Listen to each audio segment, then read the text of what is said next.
Well, good evening and welcome to the Murphy and Murphy Show. I'm Kara Murphy and you are listening to Leading Edge Radio Network. And I am coming to you tonight from beautiful Florida. I am at Panera Bread in, we're at 1277 South Tamarami Trail in Midtown Plaza, Sarasota, Florida. And Paul Mitchell is the general manager here, and y'all come down and see them. They're very nice people, and they are letting me broadcast from their restaurant tonight. So there's going to be a little sound in the background, but it's an hour later here than it is in Texas. So I do apologize for the background noise. Remember, guys, I'm on vacation. I'm winging it. So anyway, the good news is tonight I am joined by Wayne Thompson. As I'm sure y'all remember him, he's been on my show several times, and he's our police officer, law enforcement from Houston, Texas. Hello, Wayne. Are you with us, Wayne? Hello? Maybe I've lost Wayne. And it looks like I have. Oh my goodness, we've got some bad connections. But I think I can get him right back. As a matter of fact, he'll probably call me right back. Anyway, let me tell you a little bit about what we're going to talk about tonight. We are talking about the increase that we're seeing in numbers in illegal. Well, here he is. Hello, Wayne. Yes. Can you hear me? I can hear you. Thank you for having me on the show. Well, thank you for being on the show. I think I introduced you while you were out there and probably already disconnected. But, again, Wayne Thompson here from law enforcement, Houston, Texas, and a whole lot of other things, and we'll get to that later. But tonight we're talking about some of the problems that are coming along with this increase in open border and increase or influx in people coming over the border. As far as, we're having a lot of problems in a lot of different places, but one of the big areas is law enforcement, and the numbers are out, and there's been a large increase just in 2014 that they attribute to illegals here in this country, and the kind of the catch and release practices that some of the different agencies are kind of being forced into. So to help us understand that and how we reconcile all this and how it's working with the law enforcement community, that's Wayne's going to talk to us about this situation. So, it's got to be frustrating for you, Wayne, right? Yeah, absolutely. I think it's frustrating for everyone, not just law enforcement, but certainly it's taxing on the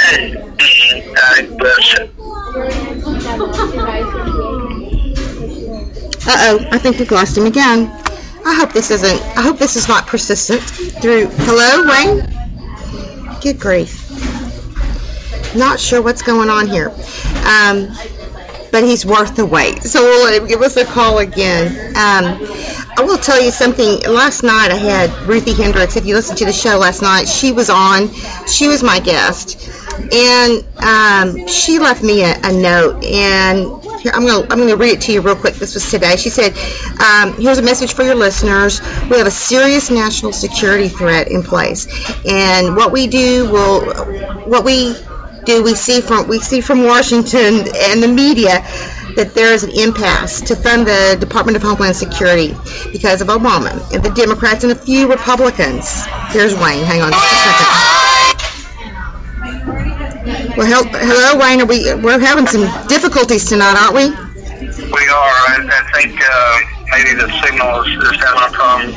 But yes, everyone I think is frustrated and upset with the situation. And not just law enforcement, but any citizen is footing a bill for illegal aliens and the damage and destruction and criminal activity and other things that are caused by their presence here.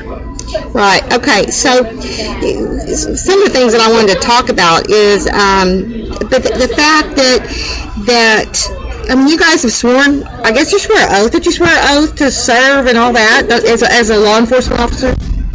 Yes, that's correct.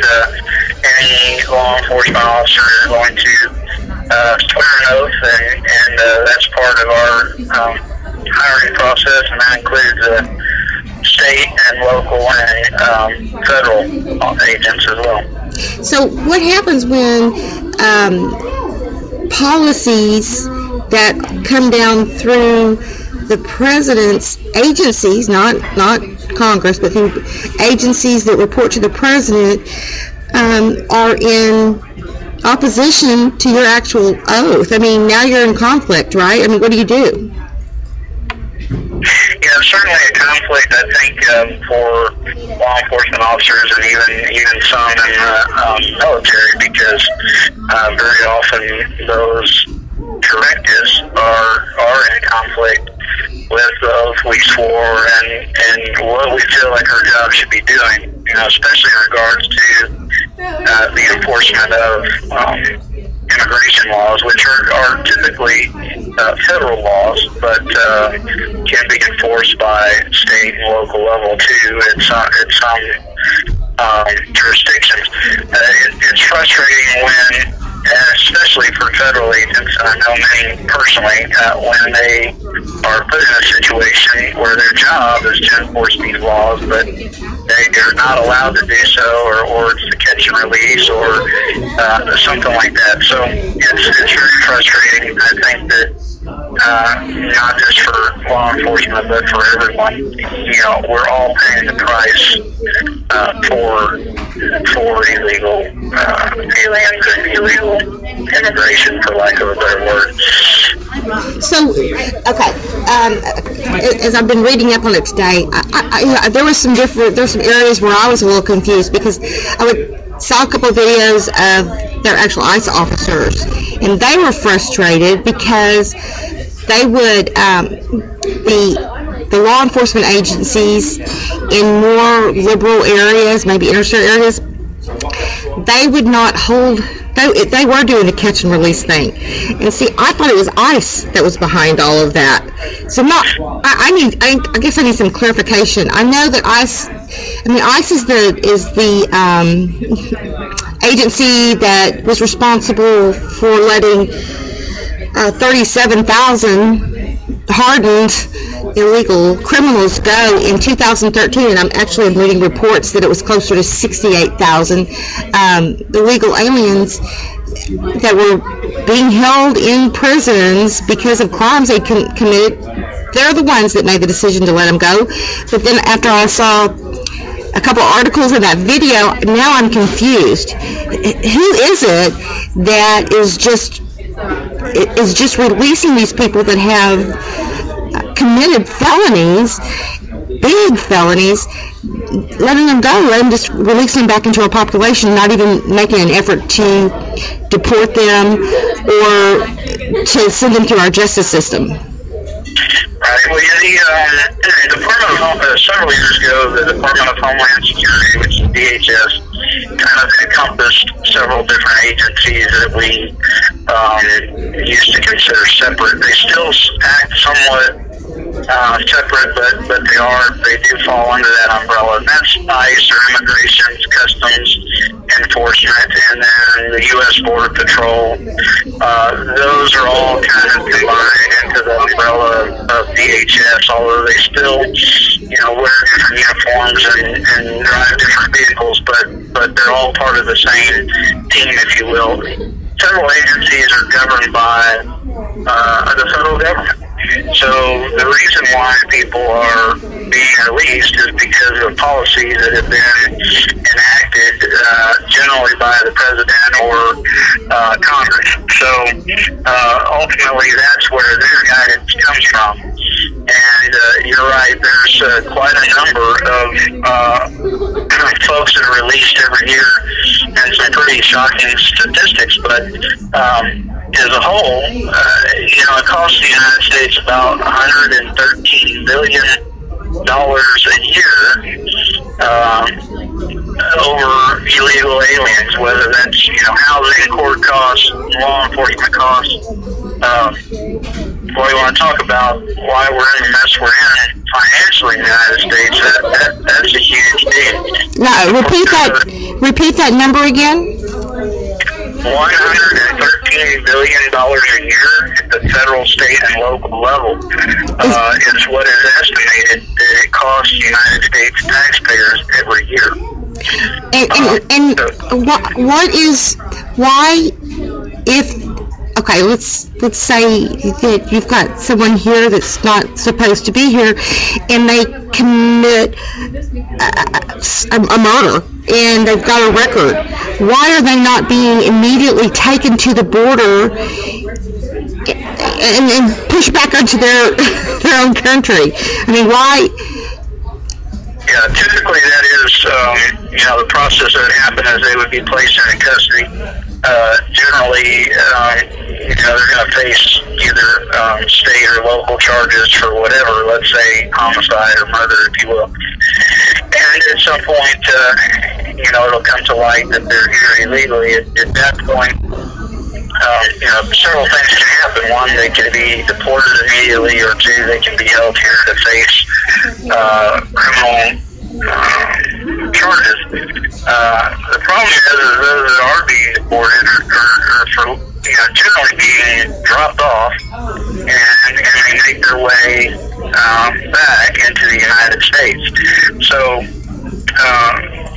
the long and short of it is when they are being put into the federal system, they are getting lost in the mix, and instead of being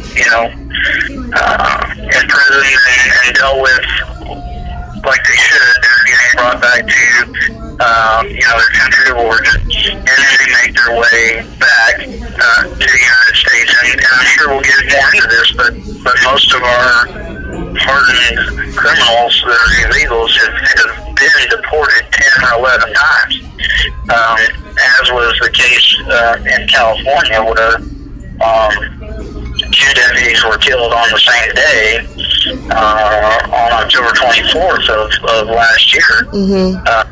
The person that did that was an illegal alien and had been deported multiple times. Right. And still made his way back. So. Right. Well, I was able to pull some old numbers. These are old numbers. Remember, I'm on vacation, but anyway, I saw a study done back in, I think it was 2006. It was Heather McDonald from the Manhattan Institute, and she showed that this is just a sampling. I'm just going to give y'all a sampling. She showed that 95% of the outstanding murder warrants in L.A. were illegal aliens, and 2/3 of all felony warrants in L.A. were illegal aliens. So, and they said that I guess more than 60% of the gang members were not here legally, and they were pretty hardened gangs. They like the drive-by killer type gangs, and the ones that have big drug distribution networks. So. And then, let's see, what was it? And I have a couple of studies, but no reason to go into all these numbers. I think everybody knows them. So the bottom line is, and it's not easy to answer these questions, but there should be some kind of system in place that can override bad policy when the welfare of the American citizen is at stake. Yes, I agree, and I think we have had those policies and laws have been sidestepped by our current administration at the presidential level. We have valid immigration laws on the books already. The problem is, and just as an example, in Arizona, most people are familiar with Sheriff Joe Arpaio in Maricopa County. The problem is when local sheriffs and law enforcement agencies attempt to enforce these laws, they're generally meet with resistance on the federal level, and are basically pushed into the corner. And in his case, has now been told basically stay out of it. Your folks are not to target people that may be illegal aliens. Now, we have to remember that when those folks come across the border in that manner, they are already breaking the law. So they are already criminals the minute they cross illegally. Regardless of what their intent is, whether it's to work or to come here and do other criminal acts such as drugs or those type of things, the fact remains is they've already committed a crime. Mm-hmm. And like you said, Los Angeles is a good example. Most of Los Angeles's warrants for homicide, which is murder, are for illegal aliens. 95% of all murder warrants in Los Angeles are actually for illegal aliens that have committed murder. That means only about 5% of the homicides in Los Angeles are committed by U.S. citizens. That's a pretty staggering number. 2/3 of their felony warrants, which is about a little over 17,000 people, are for illegal aliens. These are serious crimes, not your parking tickets, not your was speeding or something like that. These are felonies. Mm-hmm. That's just one city. In Illinois, 1/2 of the murderers in jail are illegal aliens, and that's in Illinois. That's not a place that many folks associate with having a problem with illegal aliens, but it is permeating into every state and city and places that most people would not think about. You don't have to be a border state to have this issue. Well, that's true. But if you are a border state, you probably really have this issue. Which leads me to, and I don't remember his last name. I don't think I could pronounce it anyway, but I remember his first name was Spencer, and he was a 26 or 27-year-old musician in Houston, Texas. Very loved. And I believe it was in September of last year, if I'm not mistaken, maybe October. He was driving home, had just dropped his girlfriend off, and happened to be sitting at a stoplight on his way home, and was the victim of a random kill by a illegal alien who went on within the hour. I think he killed another man, and then he was killed. So and I mentioned that because it's really fresh. I lived in Houston for 10 years. I've only been back for 2-3 years. I have a son that age with that name that could have been that kid that had just dropped off his girlfriend. Had every right to be on that road. This to me, I want to be real extreme here, but to me, the people that are enforcing the law have blood on their hands when these issues occur. This guy was you probably remember the incident, and you can fill in the blanks, but I think he had just gotten out of incarceration for some drug charges or something. Do you remember the situation I'm talking about? I do remember a little bit about it, and I think that once again it's a situation where the system has failed, and the policies and procedures of the current administration have left these huge gaps in law enforcement's ability to be able to deal with these situations. Even myself on patrol have come into encounters with illegal aliens, and there are many times when ICE, Immigration Customs Enforcement, will not come and pick them up, which at that point these folks are going to be released back into the population. So it's not the fault of your local law enforcement or state law enforcement or even the agents that are working for the federal law enforcement agencies. It's their bosses, our government, that's failing the citizens right now. Well, yeah, there's a lot of fail-safes that failed. There's a lot of things that shouldn't have failed to get to this point that did fail. One was just letting the president overreach this far. Two, letting the president have say-so over immigration, which is not constitutionally his business. It's the business of our Congress. Three, the power of a lot of this should be within the states themselves. I mean, this shouldn't be. How can they centralize this kind of law enforcement? These kind of law enforcement issues. I know they have to do with immigration, but these are. You have to remove this from the immigration picture and look at the fact that this should fall under the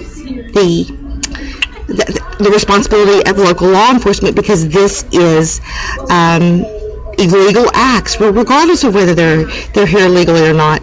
And law enforcement should have more ability to take care of the problems so that they can protect us and they can fulfill their oath. And I just don't know how every single one of those things could have failed to get us to the point now where 1,000 people that we heard of so far, that report, were released last year that were felons. That were, that instead of going through the justice system or instead of being deported, they were just released back into the population. We'd be fools to think that they're not going to repeat offenses. And some of these people were sexual predators too. And there's statistics on.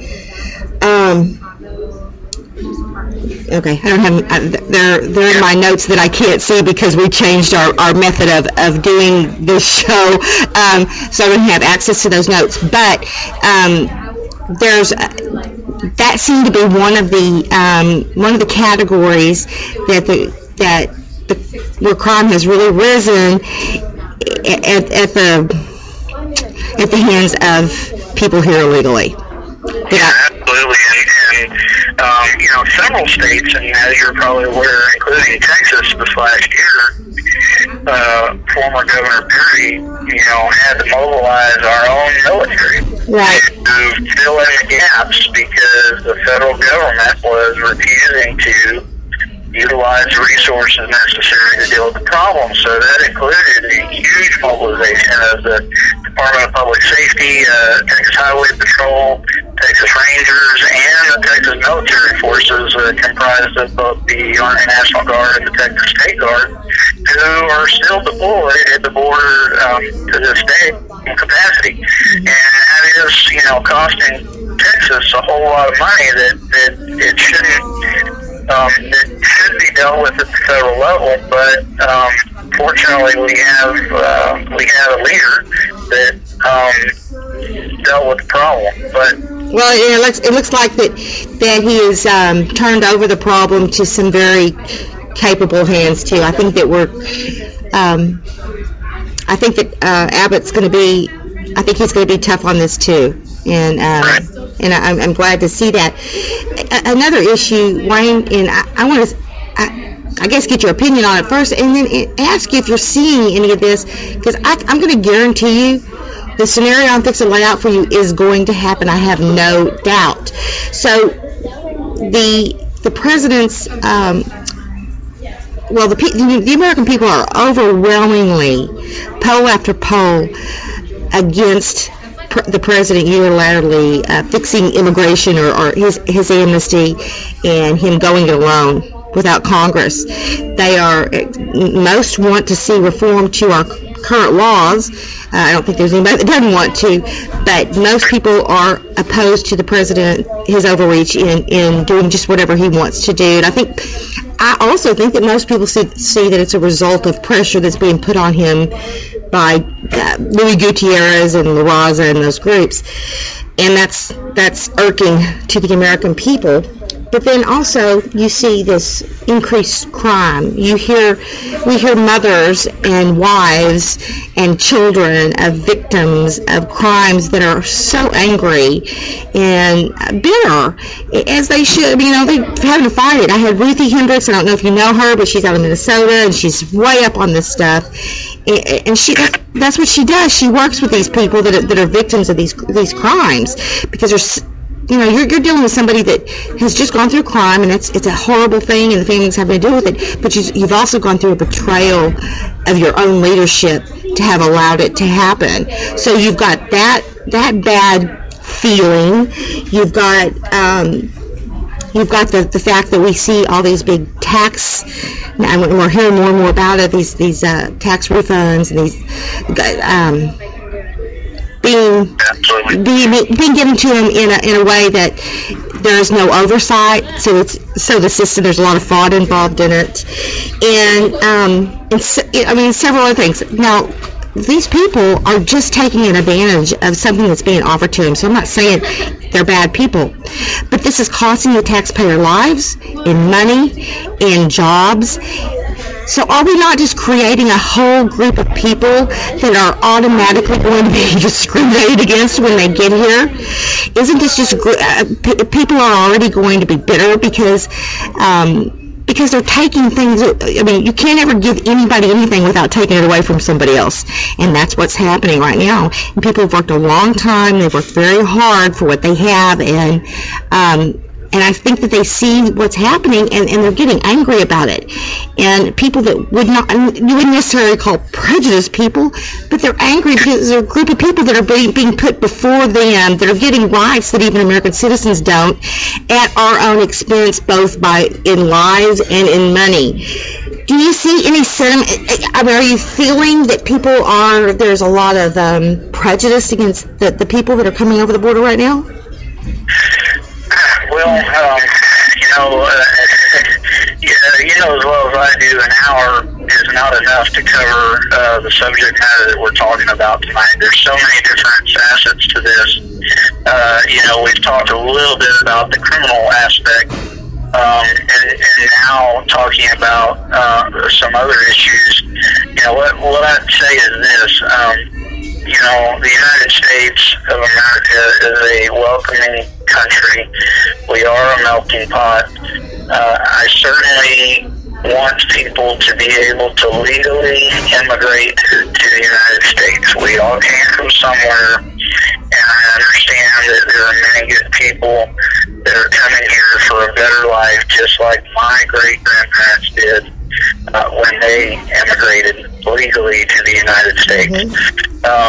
What we have now are people that are, sidestepping the system, and, like you said, I don't know if it's creating prejudice, but it is definitely causing a economic problem, a financial problem, a criminal justice system problem. On the level of them coming over, we have to realize that, most illegal aliens are not paying taxes and are getting the benefits that a taxpayer would get, such as, sometimes health care or other government programs. For every 100 illegal aliens who get jobs in Texas, that's displacing about 65 American workers. Mm-hmm. Would that cause prejudice? I don't know, but it certainly is probably going to get people to thinking. Well, there's the burden on our healthcare system. That's good. And that's another part of it. And I wasn't trying to put you on the spot, I promise. But the reason I was asking you about that, because I do think it's going to be a law enforcement issue. Because where there's prejudice, there are law enforcement issues. I mean, we're watching that because the country is so divided.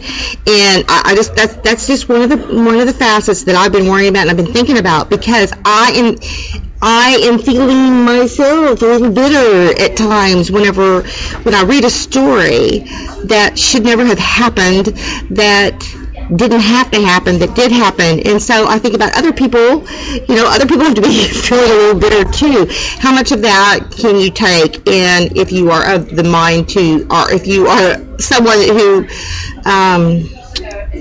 there's groups that rise up, bad groups that rise up to protest stuff like this, and that's one of the things I fear seeing, especially in the border states right now. But absolutely. We'll have to see. No, it's definitely going to cause a rift between U.S. citizens and those folks that are here illegally.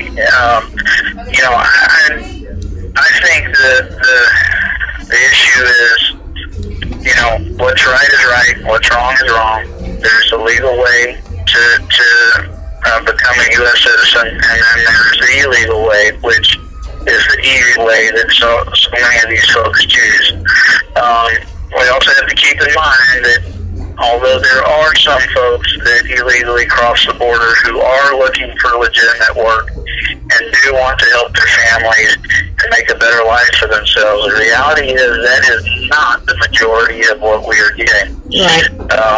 And we haven't even gotten into the fact, and this isn't all Latino, this is not all Mexican citizens. It's Guatemalans. The list goes on and on and on as far as the folks that are coming across the border. And then we have the possible terrorism aspect of others coming across the border that even have more deadly and dangerous aspirations, and we haven't even gotten into that yet. But this is more than just a handful of people coming over here to find work. That's really not what this is. How are you guys? How are the law enforcement agencies? I know we're talking about it now. I'm glad we're talking about it because up until just recently, nobody wanted to say that terrorists were coming through the porous border, but people are talking about it now because it's just a reality. Are the law enforcement agencies, especially border states, are they preparing themselves for this kind of possibility, or is this out of their hands? Is this something that the National Guard or the state guards or whatever have to deal with? Well, it's an interesting situation. Of course, ever since 9/11, which is the most major event that people think of in recent years, law enforcement has had more training and education on international terrorism, domestic terrorism, international terrorism, and the list goes on and on. Law enforcement is preparing and is prepared to a certain degree for that possibility. We've already seen that happen in the United States several times. And there's been a lot of near misses that most folks don't even know about because they never happened. But fortunately, law enforcement agencies caught them before they were able to carry out their plan. In the United States, we don't get to use the military for law enforcement purposes. So, whereas we see in a country like France, where they have the murders that occurred there, they deployed military to certain neighborhoods and areas and stores and streets, whereas we don't do that here. Law enforcement here is tasked with a job that many other countries would use the military for. And so, we have to prepare for that threat too. And we are seeing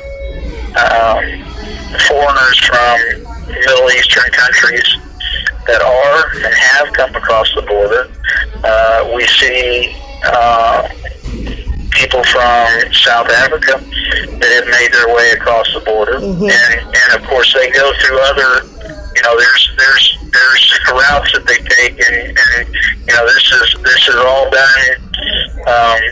It's more complex than what most people realize. But anyway, these countries are known as terrorist host countries, or at least strongly tied with terrorism. So those folks are here, and they are coming across the border, and we will see more of that in the near future. I can guarantee that.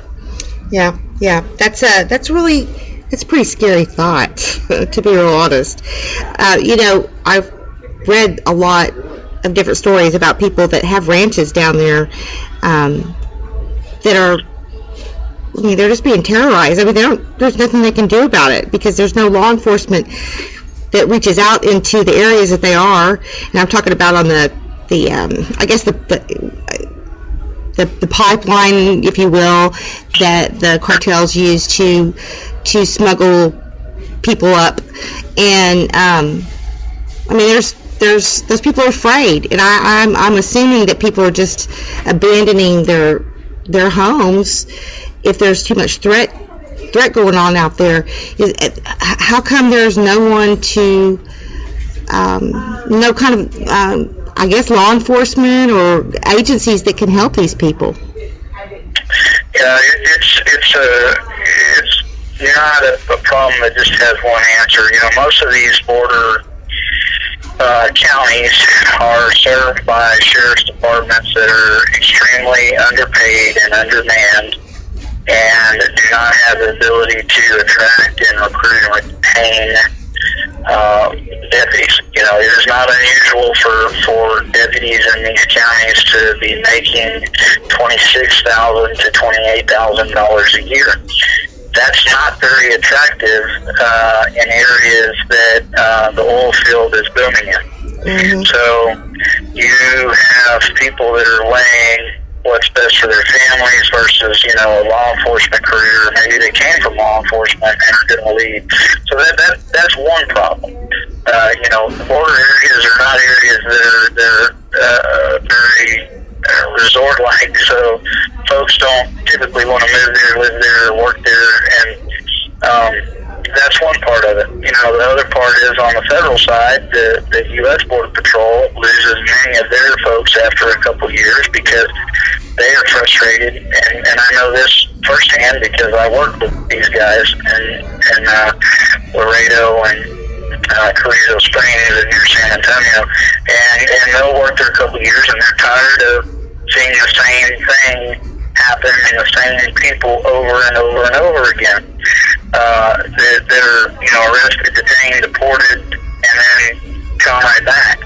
So their hands are tied. You know, it's like, you know, telling a doctor he can do medicine, but he can't use any medication. It just doesn't work well. So you have a problem of pay, low pay, low morale, and then you know, these farmers and ranchers and people that have land out there are living in fear. You know, we haven't yet talked about the fact that not only are illegals coming across the border, but there have been armed Mexican military personnel that have come across our border, and these guys are probably paid by the cartel. But under what authority?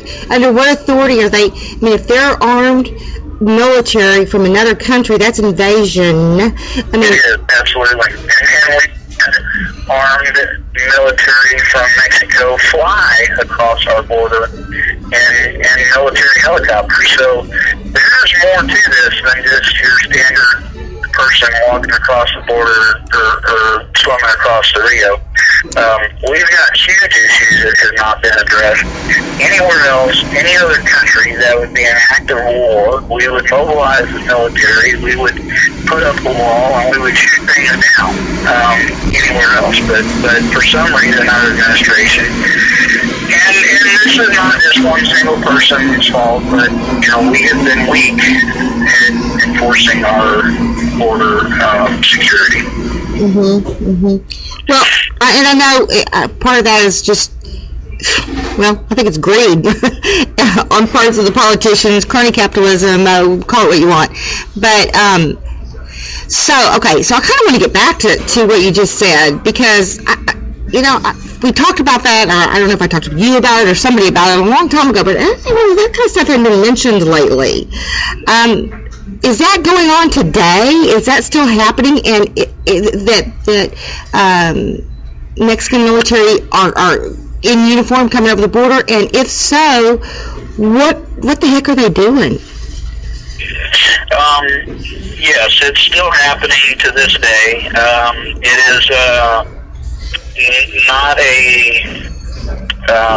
rare occurrence. I wouldn't say that it happens daily, but sometimes people have, people in our government will say that, it was an accidental crossing, this happens all the time, which I call BS on that, because we don't do that. Canada doesn't accidentally fly into the United States on a regular basis. Right. If an American soldier or American vet accidentally crosses over there, they're going to keep him in prison for. Absolutely. And to answer your question, since 2004, so we're going about 10 years, and these are the known times. It's just like illegals. We don't have an exact number on illegals because you can't count people that aren't countable, unless you put hands on them. So, this is the documented times, over 300 times, between now and going back to 2004, the Mexican military and Mexican law enforcement officials have crossed the United States border. That's over 300 times. So, 10 years divided by 300 times, you can kind of figure it out, but this is not a rare occurrence by any means. And then they estimate between 96 and 04, 06 time frame, it happened 216 times. So you're looking at enough to say this isn't an accident. It's a known deal. Some folks will say that some of these folks are actually drug dealers that are using them, that are employed by the Mexican cartels that happen to be in the military. There's just varying accounts of these folks, but these are folks that have been in Mexican military uniform and Mexican military vehicles or helicopters that have crossed over, and almost every instance they've been armed. So this is not a straggler that's just wandered across the border. Well, why did they take him into custody? Why didn't they take him into custody? And that's a great question. They absolutely should be, but you will not get an answer from the government. And of course, the Border Patrol is not allowed to speak publicly. But what happens is they process them and then release them back to Mexico almost same day. So we have had incoming fire, gunfire from some of these folks. The DHS has said that there's been at least 81 armed encounters between these groups and U.S. officers, whether that's federal, state, or local. This is a problem. It's something that if it happened anywhere else, even if we went across into Canada, and I'm just using that as an example, I guarantee you it would be an international incident. For us, most people don't even know where that's happened. And, you look at the Marine Sergeant Tamarisi, who was, accidentally across the border in a situation that was, he couldn't get turned around because of the way the road system was. And look what one guy went through. and yet we're being invaded 300 plus times that we know of. Right. And what do we do? Well, and you know what? He'd still be incarcerated if it wasn't for a conservative TV host. I mean, the president's trading 5 terrorists for one AWOL soldier, and Greta Van Susteren has to get the Marine Sergeant or whatever released. But yeah, it's a horrible thing, and just you saying that military is over here scares the heck out of me, because I know a guy that used to work in the Mexican government, and the cartel is in bed with the government, and they're in bed with the military, and there's just not anything we can do about that. You're not going to break that up. That's not gonna, and maybe it's not any more corrupt than our own government, but the problem with all of this is that always before, when I was up until the last probably 10 or 15 years, I've always been able to go to bed thinking that I'm safe, that we're safe from any kind of invasion. As a matter of fact, I think 9/11 was the first time that we realized we weren't. But then we got that secure feeling again because we were on top of it. But now to know that the leadership is aware of what's going on and they're not doing anything about it, that takes any possibility of security away from the people.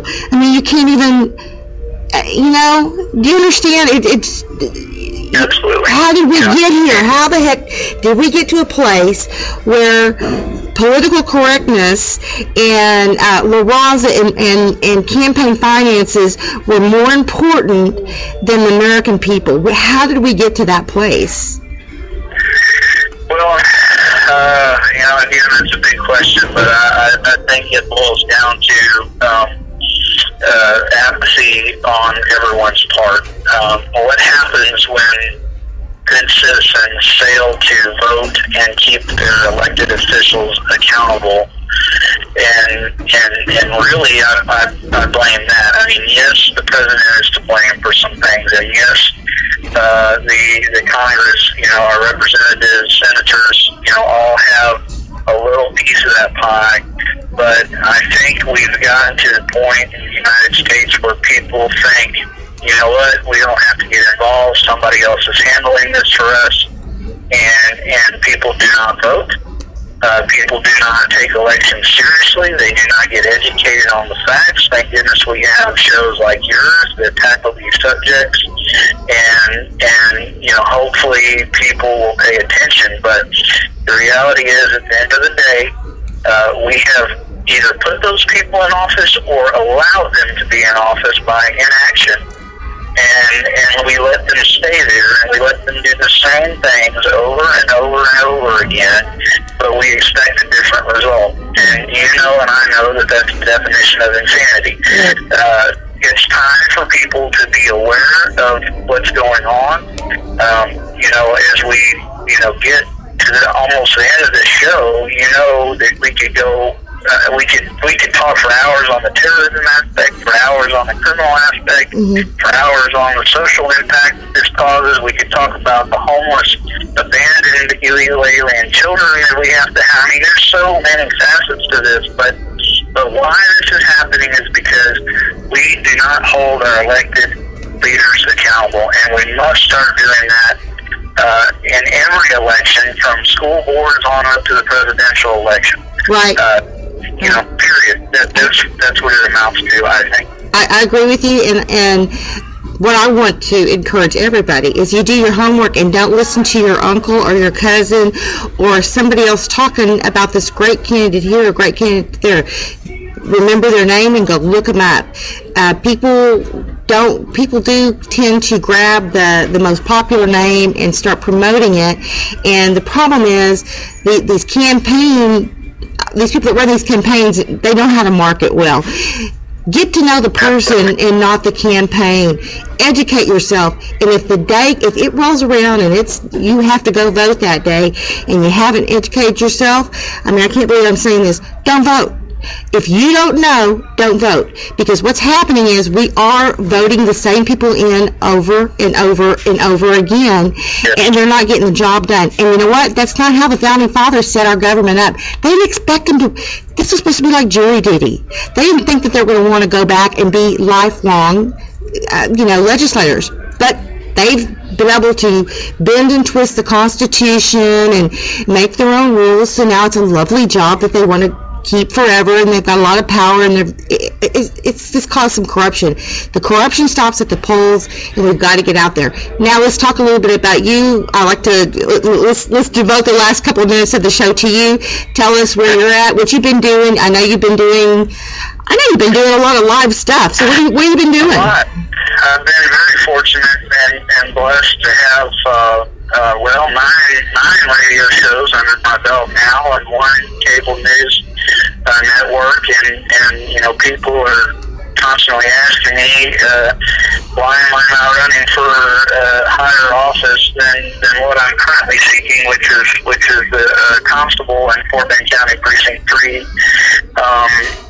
which is my goal right now. But I get so much positive feedback from Facebook and Twitter and emails and callers that call in that say I need to run for something else, Mm-hmm. But I'm fortunate that I've been, chosen to be on your show and the radio show out of Dallas and other shows and a cable news show. Things have just been going in the right direction. One thing that I'm big on is holding elected officials accountable, and that's one reason why I'm running for office. Mm-hmm. I feel that, and as you know, in Texas, some of the other listeners won't know in other states, but the constable and the sheriff have very similar duties. They're both elected and they're both required by the Texas Constitution. So at the end of the day, you must have at least one sheriff and a constable in your county. And that is your front line and last line of defense. They can get rid of the school district police department, city police department. They can, but at the end of the day, we in Texas must have a sheriff and a constable. It is a very important law enforcement position that folks are not usually much educated on, but I've been doing a lot to educate the community on what a constable can and should be doing.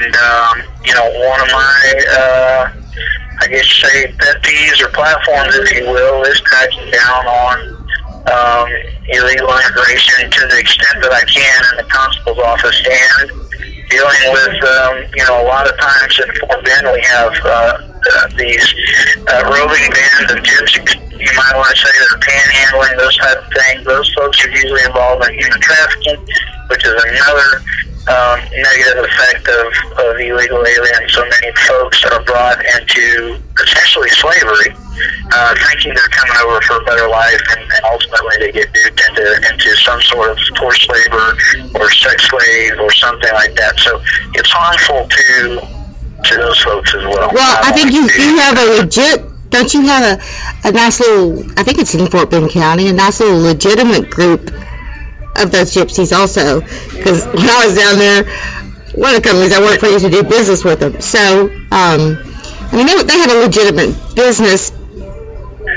Sure. I'm not categorizing. It's just, we do have some bands of thieves and folks that make the circuit on the highways and panhandling that are, all part of these groups. So not to group them all into one category, but I feel that we need a strong law enforcement leaders in place, similar to Sheriff Joe. And we need to put bad guys in jail. We need to make them regret what they did. Aggressively enforce the laws, protect the community and the citizens. And, that's one reason why I'm running for that office. I've been fortunate to get a lot of positive exposure thanks to you and some other stations. And I just enjoy the opportunity to be able to talk to your listeners. And again, the subject, everyone we talk about is very substantial. And an hour just can't do it justice, but it's a start. So people need to do what the mantra is show up, stand up, speak up, and vote. Right. And that's what everyone has to do. Well, when I lost you earlier, and I was waiting for you to call back, Ruthie Hendricks, again, who was on my show last night, sent me a message today, and I was reading it to him, and basically, and then you called, and I didn't get to finish it. Basically, what she's asking everybody to get involved via phone calls and emails to their congressman because of the stall of the funding of the DHS.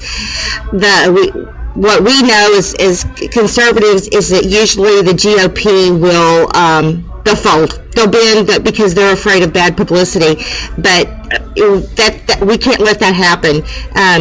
There was a mandate sent in November last year by the conservative voters that this is not going to happen anymore. So please, y'all, get on the phone and just blow up their lines and get on your emails. but emails, yes, but make sure you give them phone calls. And Wayne, yes, the grassroots, I believe, is where it starts, and there's got to be strong leadership there, and I'm excited for Fort Bend County that they'll have you. We, of course, are going to follow you all the way through this. You, please come back. I always enjoy talking to you, and you're right, an hour's not near long enough, and we're at the end of it right now. But please come back, and we'll continue the discussion. And anytime you've got any message to get out, you please give me a call. Thank you so much, and good night to you and your listeners, and hold your elected leaders accountable. All right. Good night, Wayne. Thank you. Good night. Good night. Okay, well, thank you, everybody. Appreciate you listening, and I will be back in town next week, and we'll on next Monday and finish the show. Y'all have a good night.